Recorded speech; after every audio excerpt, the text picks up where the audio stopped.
instigated a response, a reaction. Kennedy recognized that it couldn't be controlled internally, so he simply invaded.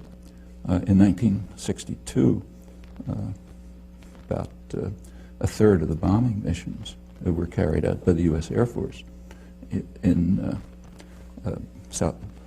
U.S. planes with South Vietnamese insignia, but U.S. pilot.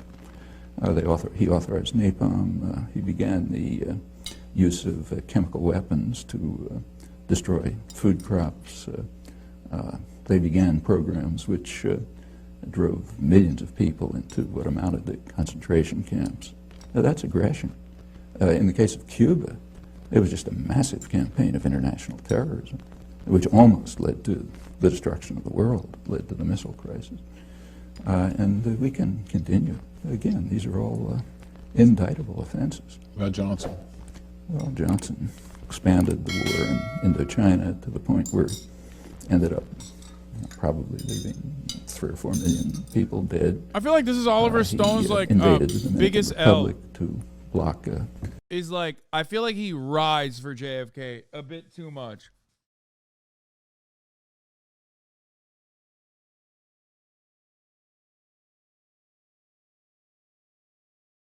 You know what I mean? Which is like, I feel like that's a very common thing that a lot of boomers do. They fantasize about JFK because he was hot.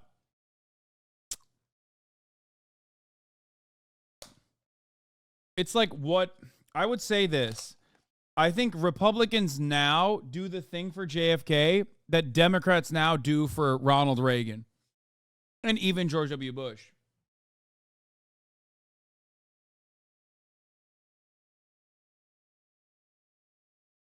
JFK slander incoming? No, I think like people want to fantasize about a good president, and it's not, I don't know. I mean, it's not, it's obvious that you're fantasizing about a good president because he's hot. Because Noam Chomsky is correct. ACAP for Cutie, thank you for the 5 gifted. And Rojo Tortuga, thank you for the 10 gifted. What looked like a potential democratic revolution there, supported the Israeli. Having said that, yes, Untold History of the United States is Oliver Stone's best work. Yes, I agree. Occupation in its early stages. Again, we can go around the world. Take say Carter. You know, I'll get there, but Nixon's next. Nixon, we don't even have to talk about. We can skip that one, okay? But Ford, then Ford. Well, Ford was only there for a short time, but long enough to endorse the Indonesian invasion of East Timor, which became about as close to genocide as anything in the modern period. They pretended to oppose it, but secretly supported, in fact, not so secretly. The U.S., immediately after the invasion, the U.S. did join the rest of the world in formally condemning it at the Security Council. But Ambassador Moynihan was kind enough to explain to us, in his words, that his instructions were to render the United Nations utterly ineffective in any actions. Which is very different than how we operate with Israel, for the record. Totally different. Oh, wait, it's not. That's exactly the American, that is the American playbook, folks. We do that all the time. Might take to counter the Indonesian invasion. And he says... And then when I say stuff like this, people go, oh, Hasan, all you say is America bad. How dare you bring America into this? Why do you do this? Why do you do such a thing? America not bad. America small bean. And it's like so strange that it's always the same. It's always the same thing. I don't know how. Proudly that he did this with considerable success. His next sentence says, in the next few months, it seems that about 60,000 people were killed. And then he goes off to the next topic. That's the first few months, went on to probably hundreds of thousands. Formally, the U.S. announced a boycott of weapons but secretly it increased the supply of weapons, including counterinsurgency equipment, so that the Indonesians could consummate the invasion. That's just a short period in office, but that's indictable. Seriously, in fact, that's a major war crime. Carter increased, as the Indonesian atrocities were increasing. They peaked in 1978. Carter's flow of weapons to Indonesia increased when Congress imposed. Noah's on the new liberal line is that it was the Cold War, so it was different compared to post 1991. Wait, what do you mean? So they think that that was like appropriate or inappropriate? I don't understand. Are they saying that to say that like post 1991 actions are appropriate? Or are they saying that it was inappropriate in the Cold War and they're appropriate now?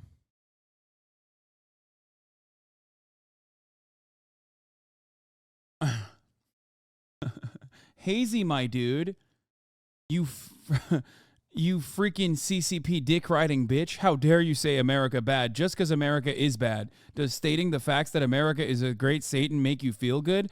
I don't care that it's true. It makes me feel bad. I somehow, however, am very different than the conservatives that I make fun of. I'm a liberal after all, which means I like to read books. I know that this guy's being, he's memeing, but there is this weird ethos in liberal circles where they're like, my dude, I am not like a reactionary conservative at all. I make fun of the Republicans while simultaneously agreeing with them when it comes to American foreign policy, because might is right after all. However, unlike the Republicans who tell you that like they want to do American imperialism for racist reasons, I'm going to also say that America needs to do imperialism for racist reasons. However, I will try to intellectualize said racism. That's right, my dude. America is supposed to be the leader of the world. It's like, yeah, a certain class of liberals buys into the JFK conspiracy as if he's going to destroy the military-industrial complex or expose the deep state or something. Dude was just a syphilic rich kid. Yeah. Did Chomsky mention the massacre of 1 million communists in Indonesia with first of all, 1 million communists in Indonesia with the U.S. giving lists of targets to the killers? Yes, he did. Of course he did, because that's a huge part of America's imperialism. But the thing about that is that they were not 1 million communists. They were women, college students, people with weird haircuts, trade unionists. And it was not actually, communists, which, by the way, even if they were, that's still completely inappropriate.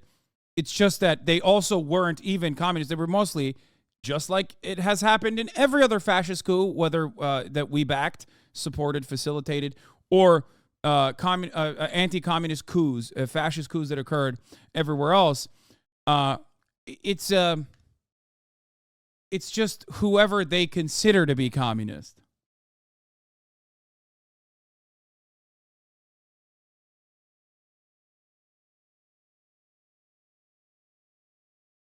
So, yeah.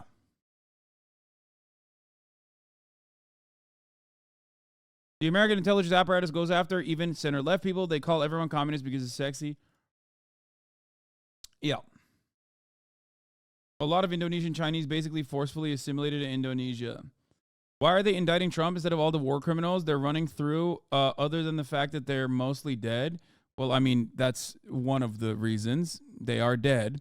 The other reason is because of what I described. What I described to you was this. As long as crimes are done at the behest of American empire, that's fine. That's okay. That's permissible. Not even permissible. That's actually supported and encouraged.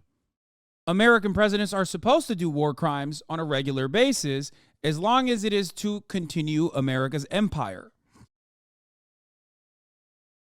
American crimes, however, of presidents are totally not valid and not permissible if it's done for their own personal interests. I know Twitch laid off 35% staff.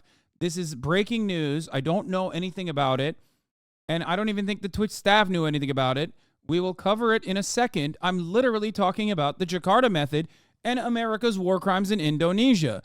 Can we please stay on message for a brief moment? Why are people saying F? It's making me feel like Twitch's actual servers are falling right after I said that, even though you guys are saying press F for respects for the Twitch staff that have fallen.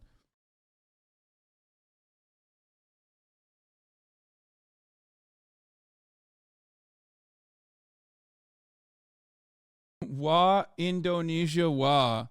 That's crazy.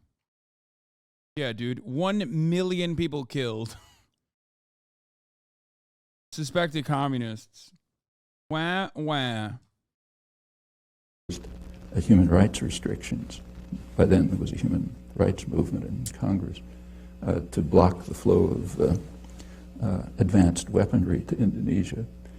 Carter arranged through Mondale, vice president, to get Israel to send U.S. Skyhawks to Indonesia to enable Indonesia to complete what turned out to be near genocide, killing maybe a quarter of the population or something. In the Middle East, Carter just won the Nobel Prize. His great achievement was the Camp David agreements. The Camp David agreements are presented as a diplomatic triumph for the United States. In fact, they were a diplomatic catastrophe. At Camp David, the United States and Israel accepted, finally, Egypt's 1971 offer, which they had then, U.S. had rejected at the time, except that now it was worse from the U.S.-Israeli point of view because it included the Palestinians. In order to get Israel to accept Egypt's 1971 offer after a major war and atrocities and so on, Carter raised aid, military and other aid to Israel to more than 50% of total aid worldwide. Israel used it at once in exactly the way they said they were going to do, as every sane person knew, as an opportunity to attack their northern neighbor, first in 1978, then in 1982, and to increase integration of the occupied territories. And that's for starters. We can continue. Reagan? I don't think we have to talk about that one either. I mean, pretty much all the modern powers have done genocide and whatnot, China and Russia too. That delayed reaction is copium. Because, yes, all modern powers have contributed to violence around the globe, but to compare it to the hegemonic superpower is another way of Americans to engage in some level of like liberal cope, to be like, well, everybody does it, right? And it's like, not to the same level or severity. Nothing comes close to it. If anything, you can talk about like local powers doing mini genocides in their own backyards, but almost always that comes from America allowing it to happen or sometimes directly facilitating it. Like the closest we can get to, like people always point to like the Hungarian Hungarian USSR actions, right, in Hungary. And it's like what you're describing there is marginal in comparison to what America did all around the world. Like, it's just, I don't know. It's frustrating. And then we turn around. And we turn around and you know, run the whole hypothetical argument of like, well, what if hypothetically Russia or China was the global hegemonic power? Then they would do the same thing. And it's like, yeah, but that's hypothetical. Like you're looking at the hypothetical possible violence that other world powers would genuinely engage in, right? By pointing to, you know, the need that America has to keep doing what it's doing currently in order to stop this hypothetical genocide in the future. Okay?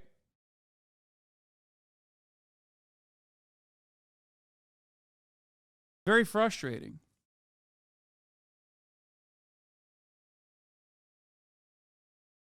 And it's unfortunately a very commonplace. It's a very commonplace argument, specifically for Israel. Crazy Chomsky didn't mention that Carter's action in the Middle East, i.e. funneling weapons of the Mujahideen and allowing CIA to prop up and promote Islamist fundamentalists. By the way, I think he didn't because it hadn't come out yet. I don't know when this interview was done, but I think Brzezinski openly admitted that in on a French newspaper in like 1997 or maybe later. I don't know. If this interview is in the 2000s, maybe he could have brought it up. But I'm pretty sure like Zbigniew Brzezinski, Mika Brzezinski's father, didn't reveal that bit before like it was before 2001, before 9/11 happened, but it was like close to 9/11 happening where he was flexing about how they are the ones that brought Russia into Afghanistan with the hopes that Afghanistan would turn to Russia's Vietnam by arming the Mujahideen.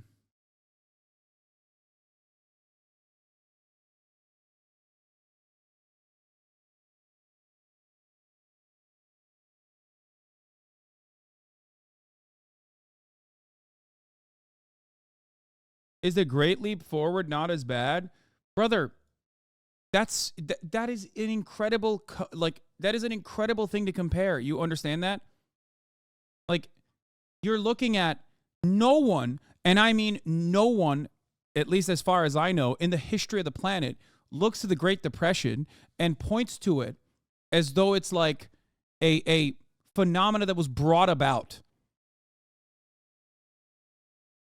Like, we don't, even if on the most communist, most leftist circles, you look at like the mass amounts of wealth consolidation, it's still understood as like something that happened, like famines that occurred, as partially a natural mechanism of the economy operating. Okay? The problem is the way we look at famines under communist rule is directly a byproduct of deliberate and systematic murders rather than a negative consequence of like oftentimes well-intentioned policy failures that legitimately create massive crises, sometimes not so well-intentioned.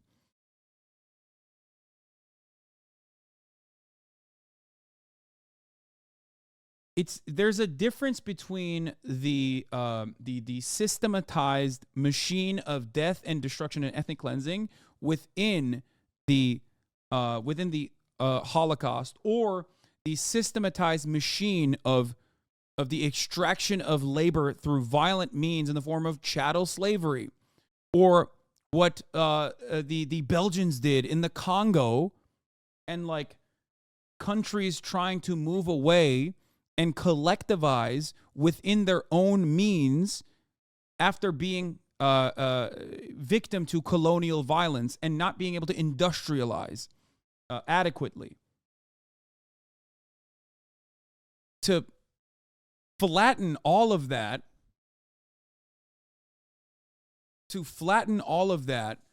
and reduce it to this was conducted, this was done specifically for violence, for the sake of violence purposes, to look at it from a black and white framework is ridiculous. And it's a way to engage in copium, like countries doing it to themselves for one reason or another is still going to be different than America doing it to every country on the planet. It can, right? So I think some people deliberately bring me to this conversation so they can like say, oh, you're immoral or your perspective is broken. Look, it's hypocritical. It's hypocrisy. There is no such hypocrisy, and I will always duke it out on those terms if necessary. But of course, yes. I mean, these are abject failures. The USSR had its own version as well. I understand and can contextualize why it happened. I can describe why it happened. However, having said that, yes, of course, it's bad. Famine is bad across the board. It is a abject failure, right? Yes, millions of death, not good. Well, not millions, but still.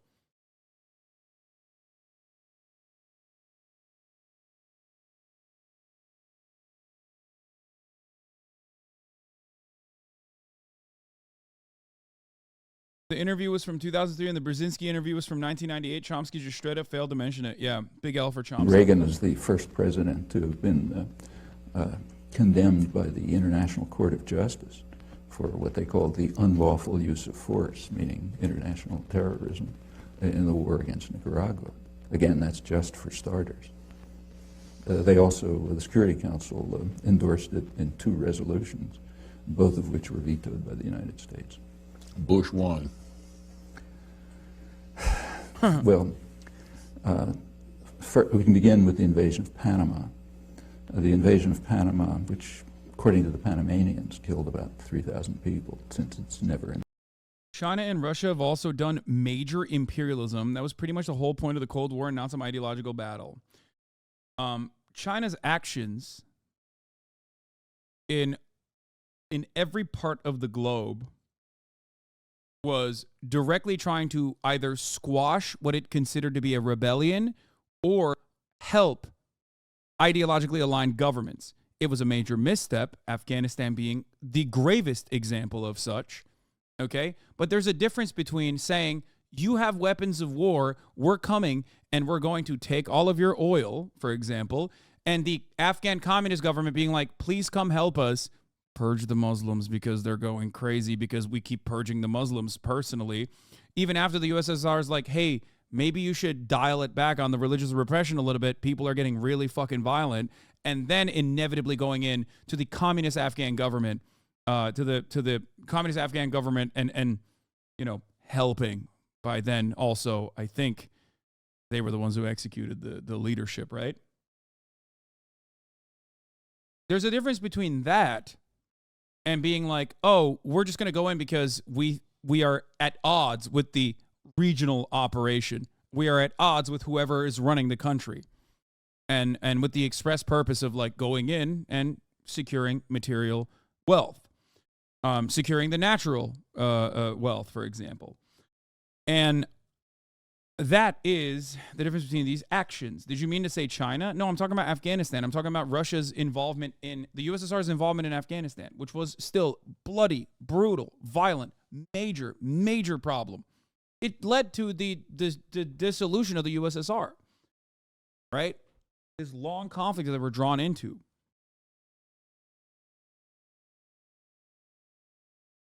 That is the difference, though. The USSR being brought into the Afghan war was the CIA's aim. The CIA then also blew up areas in Central Asia in the USSR to scare them further.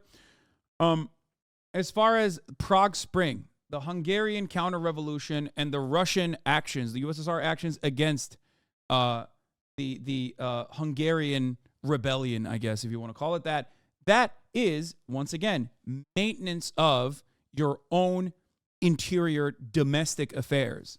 It's still different. It's unacceptable, okay? I agree. But it's like you're covering matters of like domestic affairs at that point, and comparing them to you're covering matters of domestic affairs at that point and comparing them to going into a country completely irrelevant to the United States of America.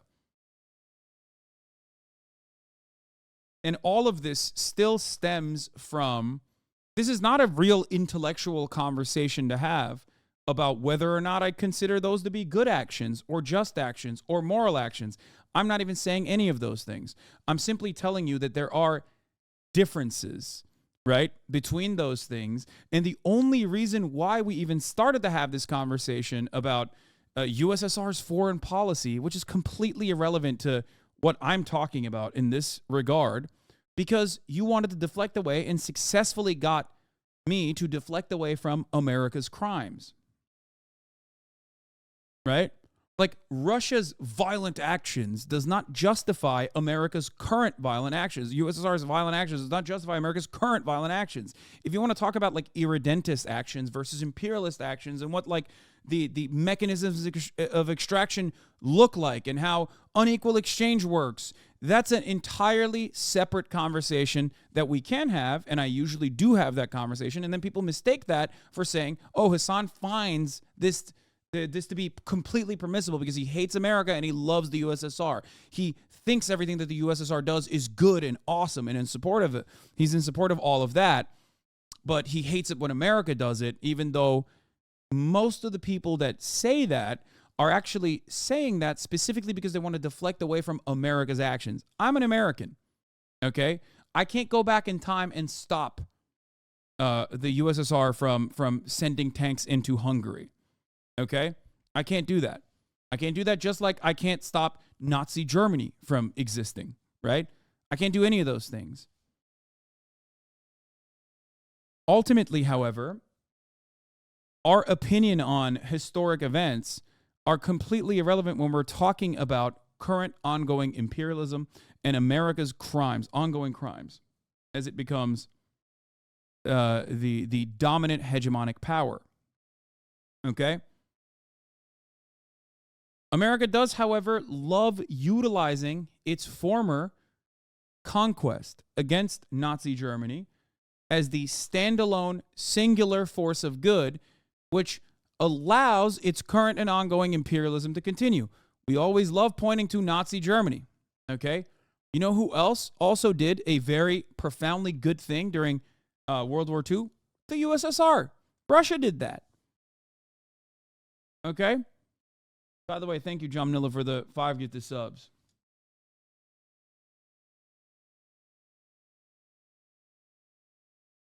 Investigated. We don't know if that's true or not. This was done in order to kidnap a disobedient thug who had been supported by the United States right through his worst atrocities. Noriega, who was brought to Florida and tried for crimes that he committed mostly on the CIA payroll.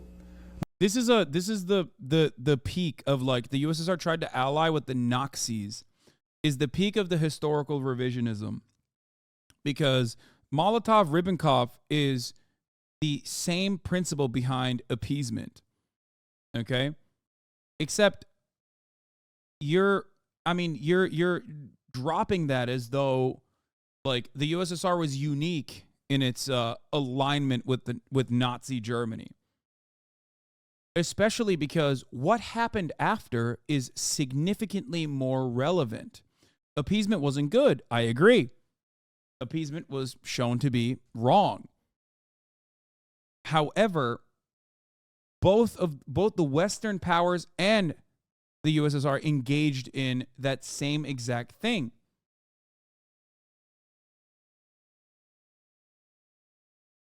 Do you understand? So this reeks of the same kind of historical revisionism or the reactionary attitude that Republicans have. Okay? What does that mean? It is no different than sitting around and saying, I'll have you know, the Republican Party is the party of abolition. Can you tell me what Abraham Lincoln believed in? What party was Abraham Lincoln a part of? That's right, silly liberal. You just got wrecked. And it's like, but we're not living in that era, right? It feels so silly to bring this up. It feels so stupid to bring this up when what happened after is infinitely more important. Okay? So why would you make that point unless you have an agenda?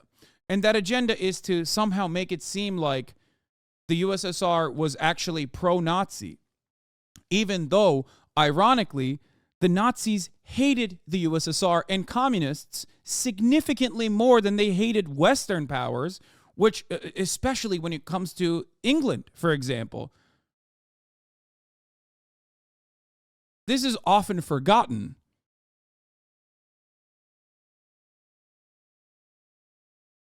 It's just pure historical revisionism.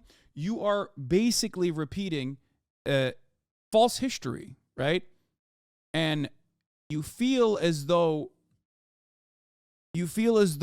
maybe because there are other people who also agree or are motivated by the same blinding other people who are also equally blinded by ideology, that they like kind of agree with what you're saying, so it makes you feel good at the time, but it's just not historically correct.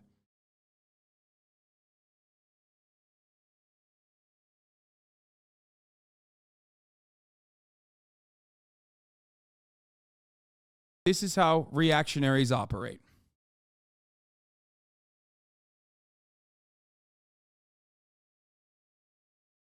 Okay, that's aggression. We could go into the details of the war in Iraq, but there were plainly opportunities for, they might not have worked, we don't know, but there were opportunities for diplomatic settlement, which the Bush administration refused to consider, and incidentally the press would not report. It's entrenched in so many liberal minds, though. One of my friends, one of the smartest I know for many reasons, but this is his exact take on the USSR. Well, have you ever approached him about, like, what I just said?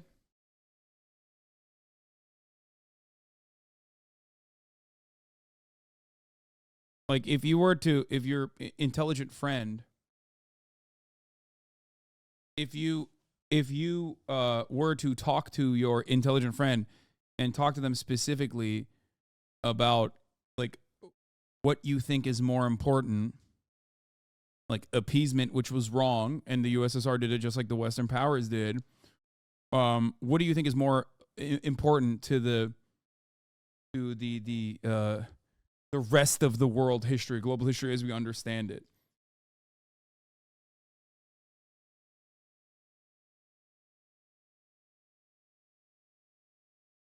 Also, the illusion of being able to impose a new European order blinded Stalin to the danger of Germany, and his misdiagnosis, as well as his permanent distrust of Britain, led him to deny evidence presented to him by both his own and the British Secret Services.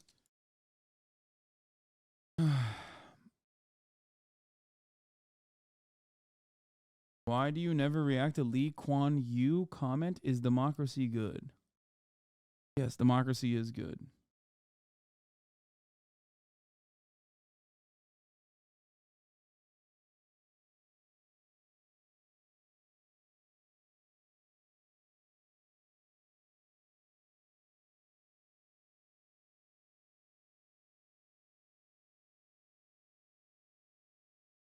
With a single exception, and Long Island Newsday, which did report the whole story throughout accurately, and is the only newspaper in the country to have done so.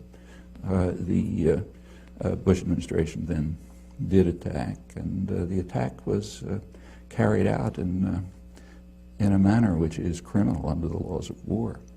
They attacked infrastructure. I mean, if you attack New York City, and you destroy the electrical system, the power system, the sewage systems, and so on, that amounts to biological warfare, and that's the nature of the attack. Then came a sanctions regime, which it's mostly Clinton, but began with Bush, which is, by conservative estimates, killed hundreds of thousands of people while strengthening Saddam Hussein. That takes us off to Clinton, which that's the beginning, but that's by no means the end. Run through it. Well, we can run through that one case suffices. All right. But there are plenty of others. Bush too? Let's go on with Clinton. Okay. And one of Clinton's minor escapades, very minor, was sending a couple of cruise missiles to the Sudan to destroy what they knew to be a pharmaceutical plant. There was no intelligence failure. According to the only estimates we have from the German ambassador and the regional director of Near East Foundation, who does field work in Sudan. Both of them estimate several tens of thousands of deaths from one cruise missile attack. It's pretty serious. If somebody did that to us, we'd regard it as bad news. And again, we can continue. In the Middle East, for example,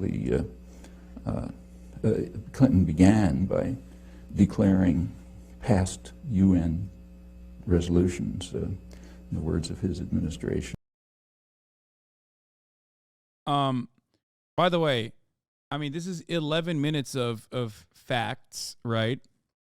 Except because you can't address these factually accurate takes, all you can rely on is being like, well, what about the USSR? What about that? Okay?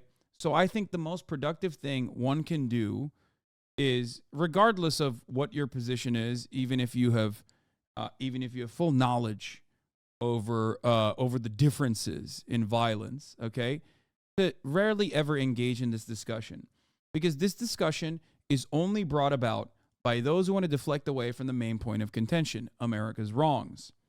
Okay? That's it. That is the only reason why people say, well, what about this? What about that? I'm not Russian. I'm not Chinese. I'm an American citizen.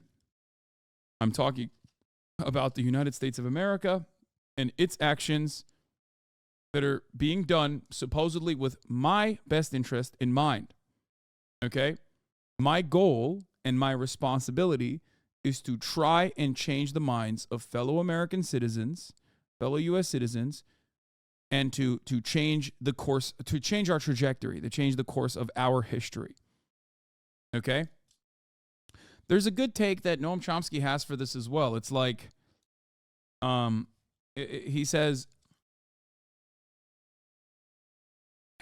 something along the lines of like, asking you to condemn the crimes of like Russia or China is like asking you to condemn the crimes of, I don't know, like medieval Germany, okay? Like the medieval German tribes, okay? It's ridiculous. It is a thought experiment simply conducted to deflect away from the main point of contention. Like, how am I supposed to, like, what say do I have in this? I have a say in America, right?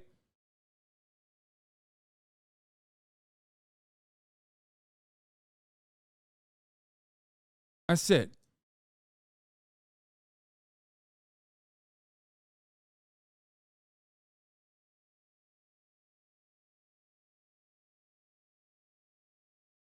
It's like asking me to condemn Attila the Hun. Exactly.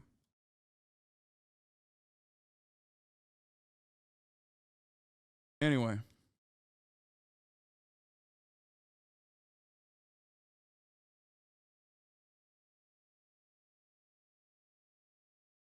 Obsolete and anachronistic. Okay, so we're finished with that. No more international law.